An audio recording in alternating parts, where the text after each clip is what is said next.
দৃষ্টিতে আরপিআইজি বাজেট কোনো খাতগুলো যদি একটু সংশোধন করা হতো তাহলে এটা সমস্যা একটা হবে আমার দৃষ্টিতে। উপাংশ 2 পানি সরবরাহ বর্ষার বাজার একদিন আমরা এখানে আমার সামনে আসতে পারছি পাইটা আমি দেখেছি ভালোভাবে আবার একটি চূড়ান্ত বাজার আমাদের সামনে আসছে।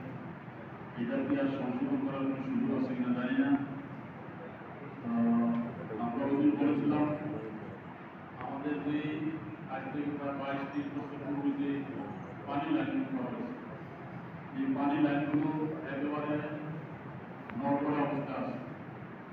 ওই সময় এই মক্তবে যে গ্রাহক সংখ্যা ছিল তা 2-250 বেশি হবে, বর্তমানে শুনলাম যে 8-8-এর উপরে, সামনে আরো বাড়বে। ফলে যে লাইনটা আছে 6 ইঞ্চি পাইপ, এই পাইপের কমপক্ষে 10 ইঞ্চি করা প্রয়োজন এবং কমপক্ষে 50 বছরের পরিকল্পনা নিয়ে এই লাইনগুলো করা হচ্ছে। 10 বছর 15 বছর পর এগুলো পরিবর্তন করা মানে ব্যয়ের উপর আরো ব্যয়।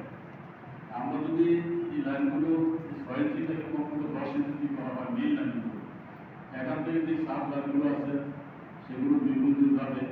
আজকে আমাদের পানি যে দূর অবস্থা, পানি তো আমরা একদিকে স্বচ্ছ পানি পাই না, পাইপগুলো দুর্বল হওয়ার কারণে বিভিন্ন জায়গাতে এগুলো থাকে পানি নিচ থেকে পানি উপর দিকে উঠে গলা পানি সহ আবার ভিতরে ঢুকে, যার কারণে অনেকে কিন্তু পানি লাইনে দিতে চান ওই গলা পানি খাওয়ার জন্য নিয়ে আমরা লাইন আমাদের এরপরে আমরা অর্থনৈতিক আমাদের প্রতিনিধি আমরা রাষ্ট্রীয়ভাবে দেখেছি মানে সংসদে এই আগামী অর্থ বছরে রাষ্ট্রীয় ব্যক্তি মানে আমাদের কার্যক্রম হবে এভাবে সংসদে বাধা উত্থাপন হয়েছে।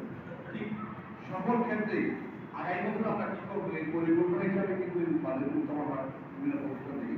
তারই ধারাবাহিকতা আমাদের বক্তব্য সময় বাজেট ঘোষণা হয়ে যাবে। তো আমরা অবশ্য এই বাজেট ঘোষণা করেছি, কিন্তু এই বাজেট আমাদের যেটা হয় ঘোষণা হয়েছে এটা খুব বেশি একটা বড় বাজেট না আমাদের কোনো পরিচয়, কারণ আমাদের এলাকার একটা মফস্বল এলাকা, শুধু 3 নম্বর ওয়ার্ডটাই খুব একটু মানে একটু ভিত্তিক আছে। বাকি এলাকা মানে যে এলাকাগুলো আছে সাবেক 13 নম্বর মোবাইল ইউনিটি অন্তর্ভুক্ত করা হয়েছে। কিন্তু